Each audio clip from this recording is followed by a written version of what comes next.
Now the second, this is from the mains point of view, ठीक है। हमने पहले प्रीलिम्स पॉइंट ऑफ व्यू से 4 टॉपिक्स देखे, उसके बाद देखा है एक इंस्टीट्यूशन इन फोकस।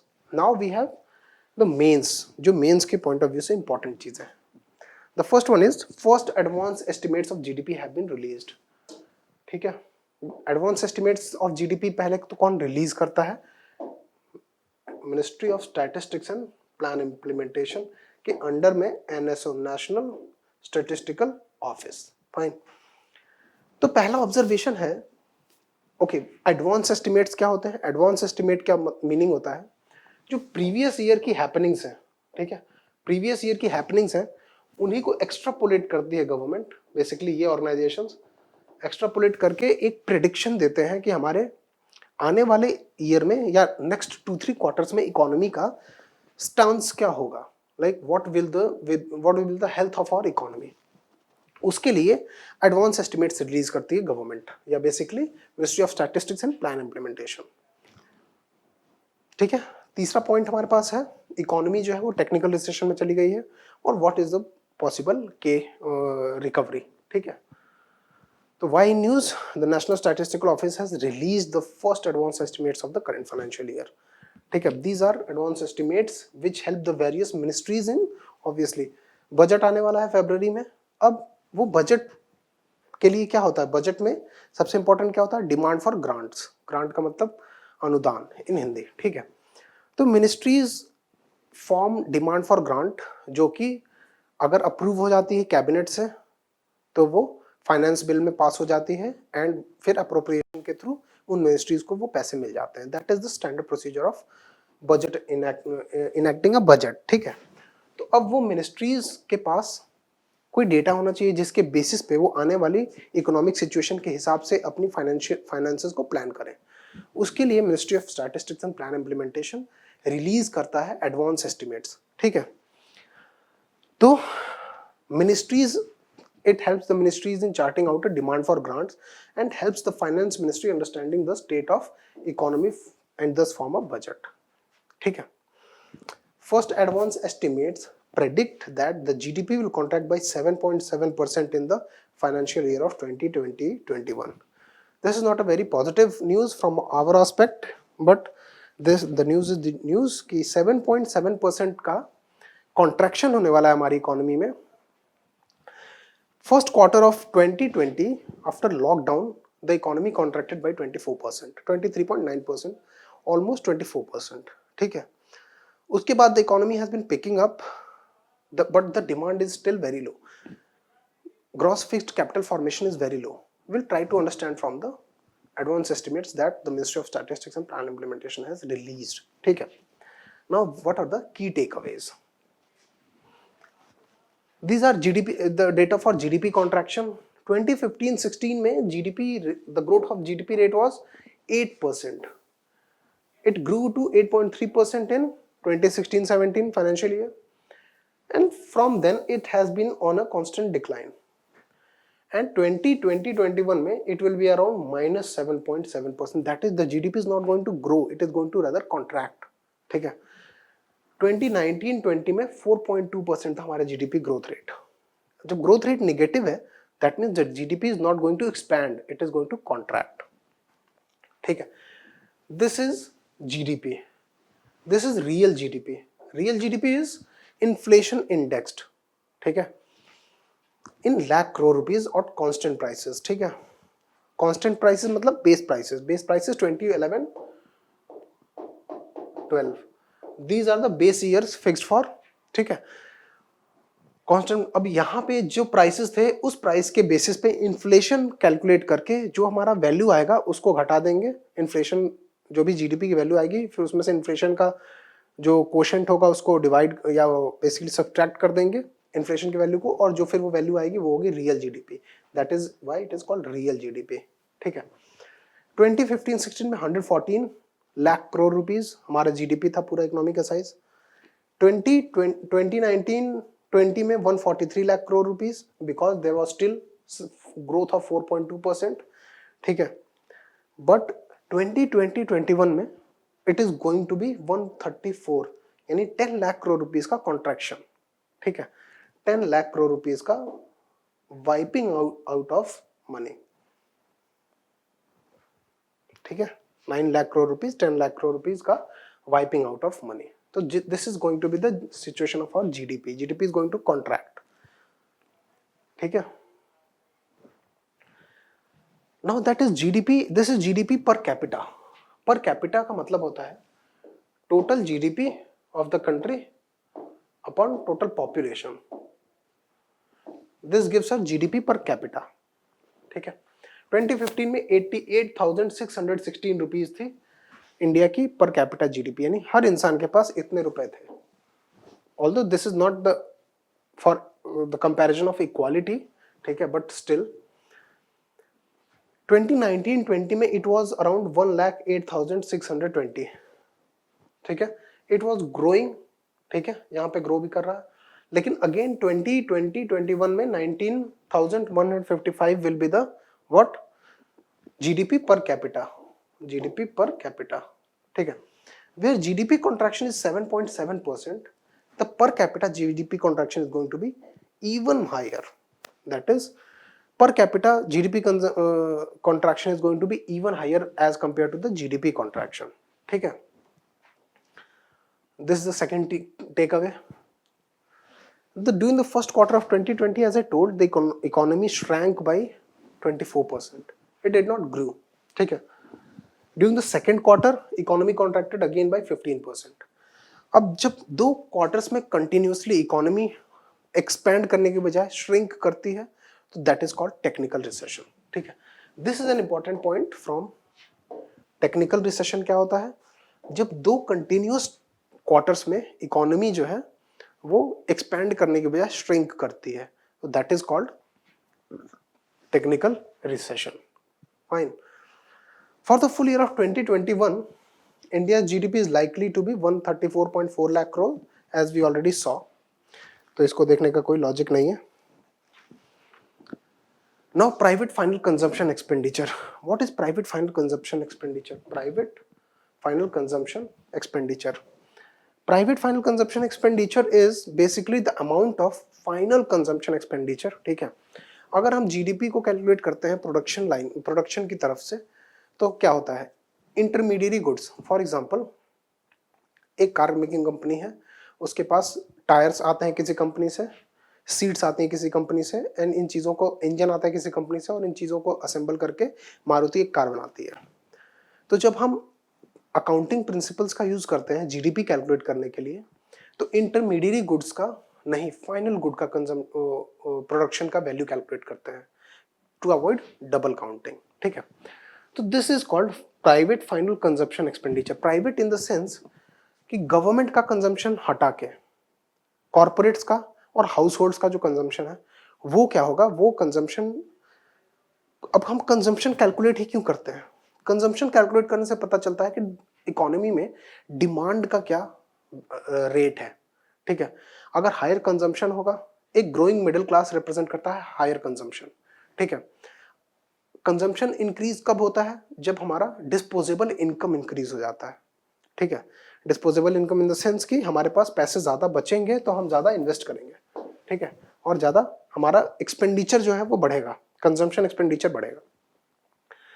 तो क्या है, aggregate private consumption level of Indian will be utmost 2015 में 63.8 लाख करोड़ रुपीस हमने कंज्यूम किया प्राइवेट लेवल पे. फाइन. 2021 में it will be 75.4, which is almost equal to 2017-18. यानी 2 साल 3 साल हम पीछे चले गए हैं प्राइवेट फाइनल कंजम्पशन एक्सपेंडिचर पे. यानी there is going to be a what, demand slump, ठीक है. But private per capita private consumption will fall below, okay. That is total private final consumption expenditure. This is per capita as we calculated in GDP and per capita GDP. तो 2017-18 में 56,163 था, and this will fall below 50 to 55,609, ठीक है. तो per capita final consumption expenditure will also fall, that represents a slowing demand. ठीक है, अब slowing demand को हम कैसे समझ सकते हैं? अगर हम बेसिक चीज को देखें तो फोर व्हीलर्स का जो रजिस्ट्रेशन है उसमें 40% इंक्रीज हुआ है, एंड टू व्हीलर्स के रजिस्ट्रेशन में खाली 28% इंक्रीज हुआ है। दैट मीन्स फोर व्हीलर्स कौन ओन करते हैं? The upper house holds. ठीक है, टू व्हीलर्स कौन ओन करते हैं? द मिडिल हाउस होल्ड्स या लोअर मिडिल या मिडिल क्लास। ठीक है, तो ये पार्ट मेजर कंजम्पशन को रिप्रेजेंट करता है, that is not expanding at the rate it should. ठीक है, एंड द हायर जो अपर एक्लन ऑफ सोसाइटी है दैट इज एक्सपेंडिंग बेसिकली, उनका कंजम्पशन एक्सपेंडिचर बढ़ रहा है, लेकिन जो larger part of the economy है, मिडिल क्लास या लोअर मिडिल क्लास, उनका consumption expenditure is not growing as fast as it should. ठीक है, now gross fixed capital formation, what is gross fixed capital formation? ठीक है, gross fixed capital formation refers to aggregate of gross fixed capital that is being generated in an economy, या वो इसको अगर हम expenditure GDP calculate करते हैं, जब हम जीडीपी कैलकुलेट करते हैं अगर एक्सपेंडिचर की तरफ से, तो जीडीपी क्या होगा? एक्सपेंडिचर की तरफ से total expenditure in the economy. Now what is gross fixed capital formation?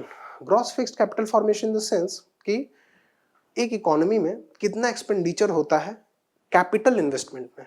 Capital वो भी कौन से? Fixed capital. Fixed capital in the sense कि that is not going to decay in an year, कम से कम एक ईयर से ज्यादा जिस कैपिटल की लाइफ हो वो। For example machinery, equipment, road infrastructure, housing, ये सारा क्या होगा? Fixed capital formation. ठीक है, तो we can mention here what? Housing, machinery and equipment, ठीक है, एग्रीकल्चरल इक्विपमेंट, ये हो गया, और breeding stock, this will also be counted in breeding stock. Breeding stock means cattle in the sense cows, goats, अगर इनका वैल्यू बढ़ रहा है तो that is also fixed capital. ठीक है, that is an important from prelims point of view, this is very important कि breeding stock is also a part of gross fixed capital formation। ठीक है, उसके बाद ट्रांसपोर्ट, सॉफ्टवेयर, ठीक है, if any of this is being exported, ठीक है, for example Maruti manufactures 1000 cars, ठीक है, but Maruti manufactures 1000 cars, but it exports 500 cars. तो gross fixed capital formation कितना हुआ? 500 cars के बराबर हुआ। ठीक है, the export has to be reduced, the export has to be deducted. If software is being made and it is being exported, that will not be counted as gross fixed capital formation. ठीक है, fixed capital means the capital that is going to stay within the domestic territory of the country and is going to stay for at least more than 1 year. ठीक है, तो ये सारे चीजें होती है हमारा ग्रॉस फिक्स्ड कैपिटल फॉर्मेशन को कैलकुलेट करने में। Gross fixed capital formation is very important from prelims point of view. ठीक है, okay,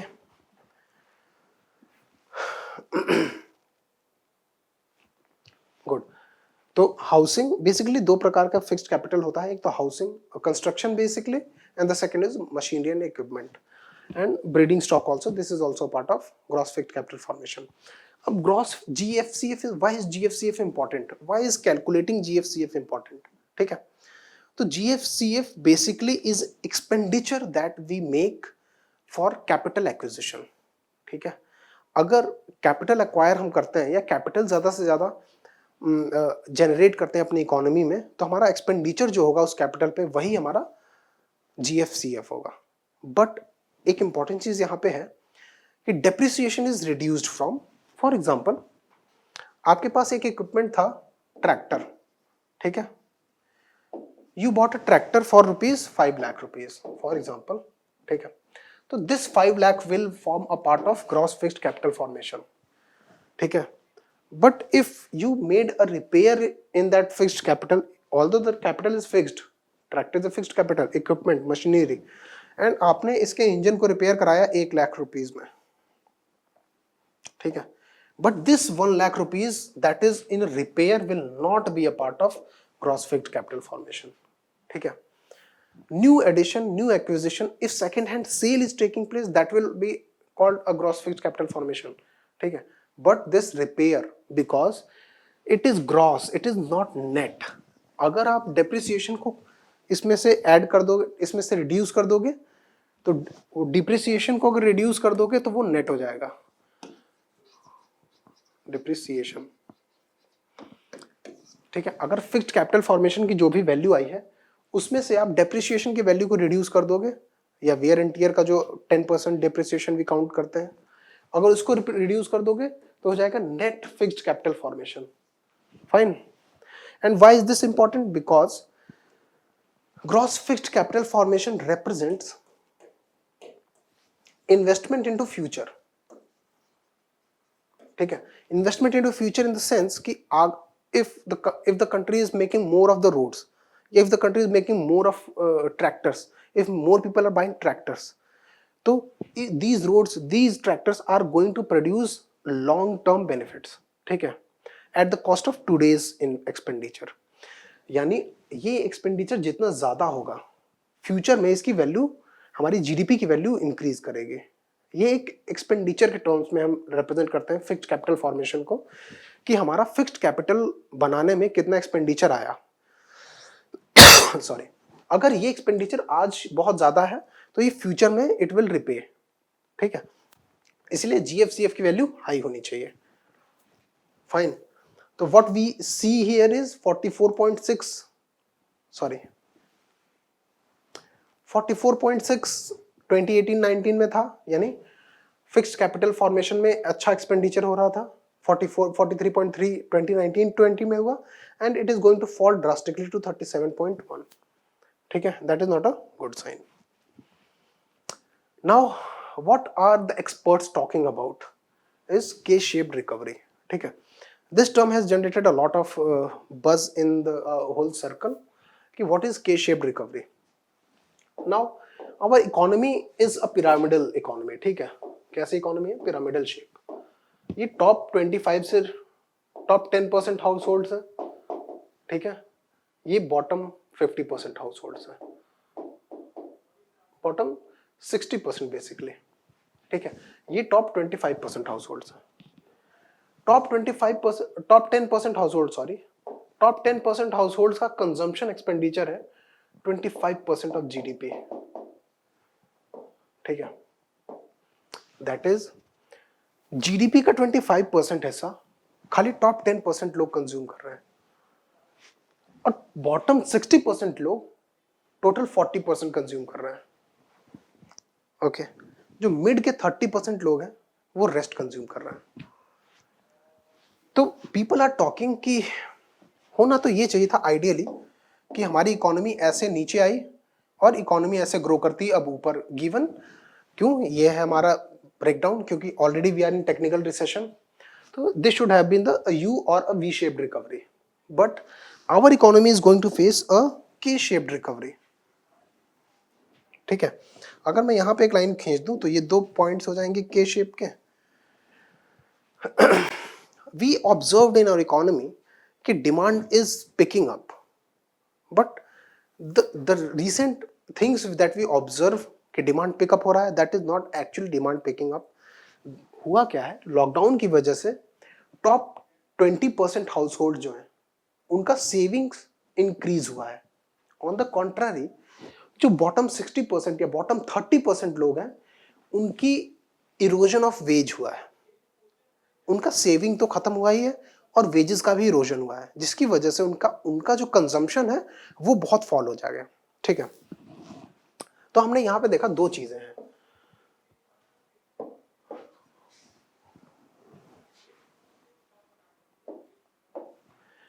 the first one is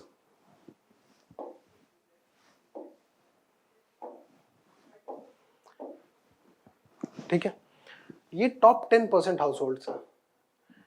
in top, अगर हम ये माने कि 20% जो हाउस हैं, टॉप 20% लॉकडाउन की वजह से, कोविड लॉकडाउन की वजह से इनकी सेविंग्स इंक्रीज हुई हैं, बिकॉज कंजम्पशन डिक्रीज हुआ, कंजम्पशन एक्सपेंडिचर डिक्रीज हो गया इनका।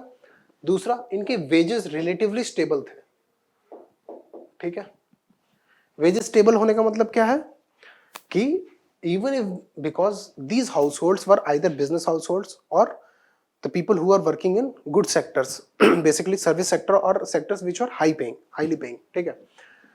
तो वहां पे अगर even they were working from home या उनका सैलरी कट भी था तो 30 से 50% तक, ठीक है, that was their salary cut।